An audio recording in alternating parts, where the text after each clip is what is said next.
नमस्कार, मैं प्रियांशी जैन और आप देख रहे हैं स्वराज मीडिया नेटवर्क। भरतपुर से एक चौंका देने वाला मामला सामने आया है।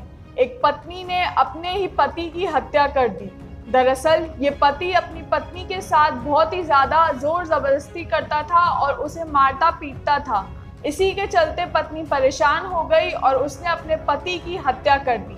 आरोपित पत्नी का नाम दीपा है और उसकी उम्र 28 वर्ष बताई जा रही है। वहीं मृतक जितेंद्र की उम्र 30 वर्ष है। दीपा और जितेंद्र की शादी 12 वर्ष पहले हुई थी। इन दोनों की 2 बच्चियां भी हैं और शादी के बाद से ही जितेंद्र दीपा को मारता पीटता था। दरअसल शादी के पहले से ही जितेंद्र को शराब की बहुत भयंकर लत थी और ये लत धीरे धीरे बढ़ती ही गई। शादी के बाद ही अगले दिन से ही जितेंद्र ने दीपा को मारना शुरू कर दिया। अभी तक तो दीपा सब कुछ सहती आ रही थी, परंतु अब कुछ समय से वो परेशान हो गई थी। जितेंद्र अपनी बच्चियों के सामने ही दीपा को बहुत मारता था और साथ ही साथ ऐसी हरकतें करता था जिनको बयान करना भी बहुत ज्यादा मुश्किल है। ये सब देखकर दीपा बहुत परेशान रहने लगी और वो डिप्रेशन में चली गई। उसकी इतनी बुरी हालत हो गई कि उसे समझ ही नहीं आता था कि क्या करे और क्या नहीं। वो रोज नींद की दवाई लेकर सोती थी। एक दिन दीपा ने अपने मन में ठान लिया कि वो सुसाइड कर लेगी। ये तारीख थी 21 मार्च की और 21 मार्च की रात को भी जितेंद्र अपने घर वापस आया। जितेंद्र की फल की दुकान थी।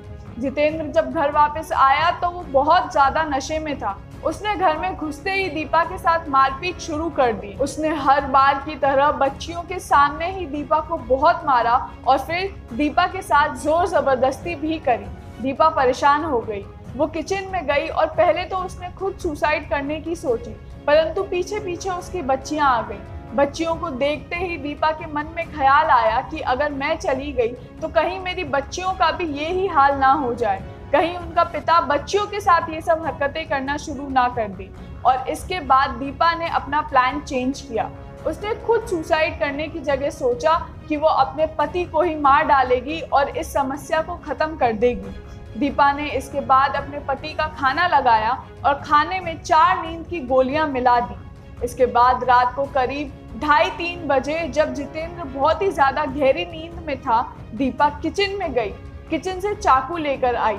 पहले तो उसने अपने पति का नाक और मुंह दबाकर गला घोंटा। इसके बाद चाकू से 4 बार उसके ऊपर ताबड़तोड़ हमले किए और उसको मौत के घाट उतार दिया।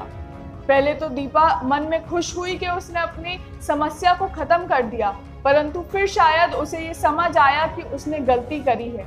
पुलिस को इस पूरे मामले की सूचना मिल गई। पुलिस घटनास्थल पर पहुंची और दीपा को गिरफ्तार कर लिया, परंतु दीपा का बयान सुनकर पुलिस भी हैरान हो गई। दीपा ने पुलिस को सब कुछ बताया कि 12 साल से जितेंद्र क्या क्या करता था और उसे कैसे परेशान करता था। तो इस पूरे मामले में अभी पुलिस दीपा को कोर्ट के सामने पेश करेगी और उसके बाद ही फैसला लिया जाएगा। इस पूरी घटना से एक चीज समझ में आई है, जहां दीपा अपनी बच्चियों का भविष्य बचाना चाहती थी, वहीं उसने गलती कर दी। अब उसकी बच्चियां बिना बाप की तो हैं ही, परंतु अब वो बच्चियां बिना माँ की भी हो गई।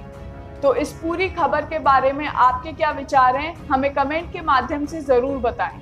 वीडियो को लाइक करें, शेयर करें, चैनल को सब्सक्राइब करना ना भूलें। डेली अपडेट्स के लिए हमारे इंस्टाग्राम और ट्विटर पेज को भी फॉलो करें।